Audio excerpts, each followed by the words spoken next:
So, hi guys, I'm Chloe Kit S. Gopez, and I'm here with Paul Samtuazon.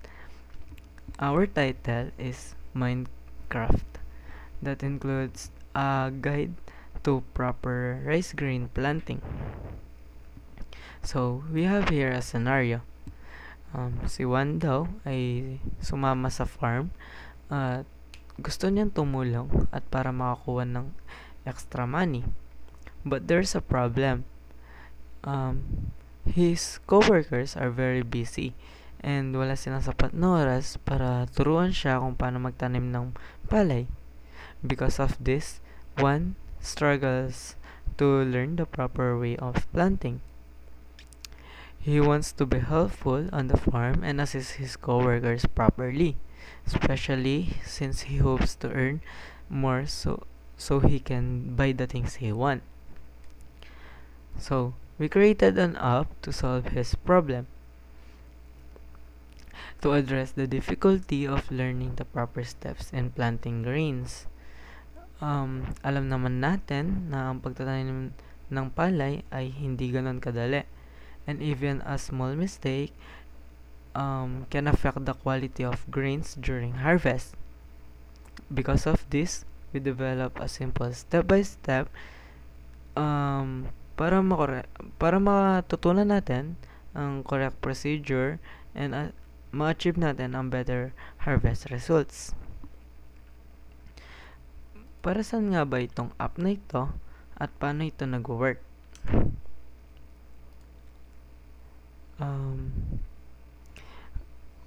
Pagbubuksan natin ang ating Figma, makikita natin itong app na ito at pipindutin lang natin. At sa una, makikita natin na may login. Then, pindutin lang natin siya. At makikita natin na may tatlo tayong functions. Sa una, meron tayong step-by-step. Makikita natin yung procedure ng tamang pagtatanim ng palay at matututunan natin ito. Meron tayong 7 step-by-step. Steps para magtanim ng seeds o palay. Para sa ating pangalawang function, ay meron tayong harvesting. Katulad ng step-by-step, meron din tayo ditong 5 steps sa pag-harvest ng plant. At para sa pangatlo, makikita natin na meron tayong avoid. Ito yung iiwasan natin para makakuha tayo ng maganda at kalidad na palay.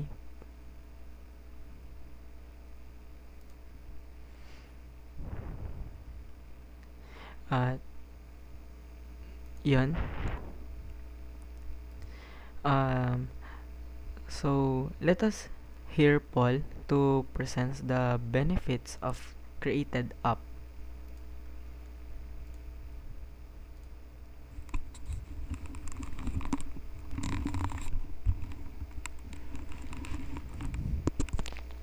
Hello.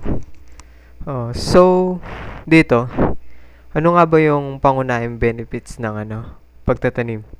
Dito, makikita dito, pangunahing benepisyo ng pagtatanim ay yung pagkakataon matuto ng bagong kasanayan habang kumikita. Para ito sa mga taong gustong malaman kung paano magtanim at makagawa ng sariling paraan para magkaroon ng sariling income or dagdag income. Bukod sa kita, nakakatulong din ito upang maging mas produktibo at magkaroon ng mas malalim na pag-unawa sa proseso ng pagtatanim. Hindi lamang ito basta-basta trabaho. Dahil dito, nakakabuo rin tayo ng disiplina at sipag. Magagamit ito sa pang-araw-araw natin na buhay. So, let's move on to the challenges.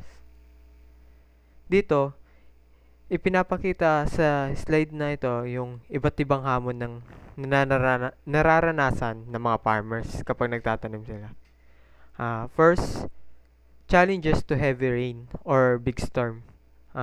Alam na naman natin kapag may bagyo, ganyan, or ano man yun. Dahil dito, maaari nilang sirain o tuluyan mapagbaha o yung ang tawag dito mapagbaha sa taniman. Second, pests that can destroy plants na kayang kumain o sumira ng mga halaman. Ah, kaya bumababa din yung ani dahil dito. Also the third one, overflow water due to rain na pwedeng magresulta ng pagkubulok ng ugat. At last, isa pa sa mga hamon o gastusin tulad ng pagbibili ng seeds, tools, equipment, at iba pa pang kailangan sa pagtatanim. So, yan. Thank you. Sa Figma naman natin, yun nga, makikita natin dun yung tatlong function.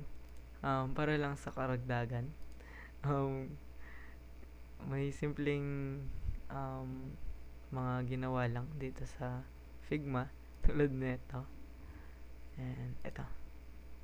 Yan lang. Thank you. Thank you sa pakikinig. God bless.